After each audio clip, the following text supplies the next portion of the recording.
Congratulations to Gaby, our champion of Standard Super League Season 2, 5-0, no losses. How do you feel? Thank you. I'm so excited. You handled him very well, rolled him over.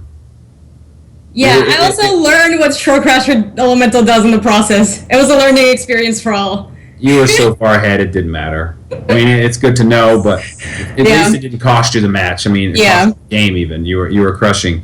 Did you think it was going to play out like that? What did you notice about the matchup, about when you were playing, about what was important, what was not? What were your thoughts? I thought it was interesting. It was in the same vein of what we were talking about, how like Paul doesn't have a way. Sorry, Paul. Cheon doesn't have any early drops or any way to interact with the early game that Rizzo has, and that can be really punishing. I think on the flip side of that, we saw this Soulfire Grandmaster, which like dealt infinite damage, gained infinite life in that game, basically. It's one of the problems when you play blue and green together. You don't have a real solid way to deal with a permanent creature. You don't have that removal. And like you said, it just dealt so much damage and gained so much life, and there's nothing he could really do about it. Right. 7 mana and try to steal it. So we kept racing, but Soulfire just like swings it so well, and then even in game 1 when I have like Crackling Doom this, Crackling Doom that, gain 2 life here and there, like that matters a lot, because in that last game, I don't die. I'm dead to another Master Waves, I know that. But if like, I would have been dead otherwise had it not been for the Soulfire has been gaining so much life through the whole thing. No, yeah, I mean, the Soulfire completely, I mean, both the games, it completely changed, and it made them sort of unwinnable, because not only were you able to pressure him and increase your goal of winning the game, but you were getting further away from him being able to outrace you, and he had no way to combat that.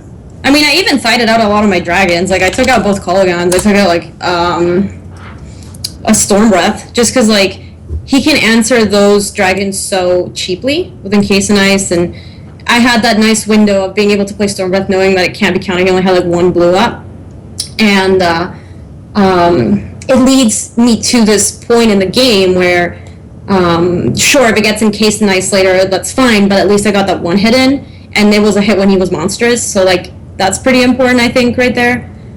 Right. You actually, I mean, I think, in retrospect, I think you played it correctly. Me and Aoife were questioning the play of the Dragon versus just Draconic Roaring with buyback. And, you know, after thinking about it, I think you were spot on. He only had 1 mana open, so he couldn't encase it. So you get to get that 4 damage in right there and then put him on. Now he has to encase, but he couldn't encase and play Master, so he had to choose the Master instead of the encase, and then you got to hit him again. So, hats off to you.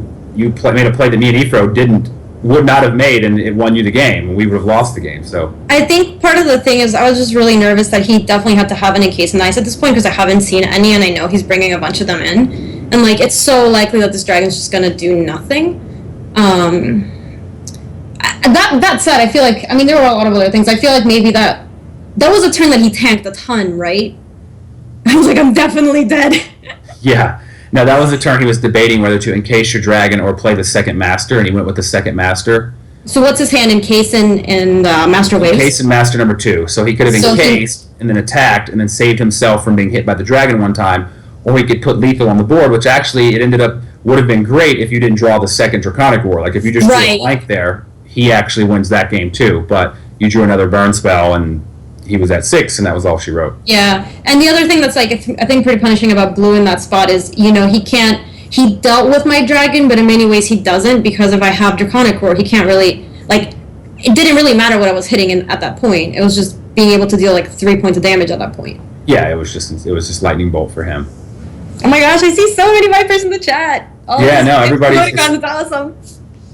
Pretty pumped for you, and you get to be a part of the Super League Championship, which is pretty incredible. Let's go ahead and talk about this.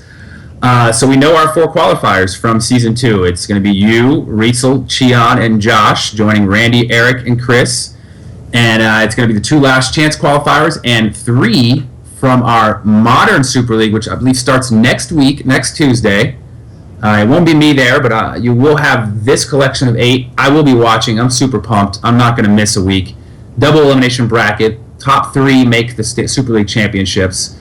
A lot of these personalities we haven't got to see stream yet, or a lot of them are international. A lot of them you know, such as Cedric and Reed Duke. We have the Player of the Year, Mike Sigrist. I mean, this is just an amazing lineup. Could be the best Super League yet. Like I said, I'm not a fan of Modern, but I think I'm going to be now because I'm super excited to see this. So. Yeah, I actually like Modern a lot, so I'm pretty excited about this. I'm also really excited to see Cedric. I hear he plays Tron, so I like Tron a lot. I hope to see that. Yeah, I mean, we always see Cedric, casting, but it's nice to see Cedric get on the field here and start. Yeah, for sure. I thought that was really nice too. Can't wait to see him either. But again, before we go, I just want to congratulate you. It was a dominating performance every week. Just manhandled these boys and showed them what you belonged. They had the tiebreaker was pro points, and I was like, that's not fair because you and Marshall had. But yeah, one pro point. You had one, but it didn't matter because you are the champion. So, hats off to our champion, Gaby Sparks, and thank you guys for watching the Standard Super League. Be here next week for Modern. See ya.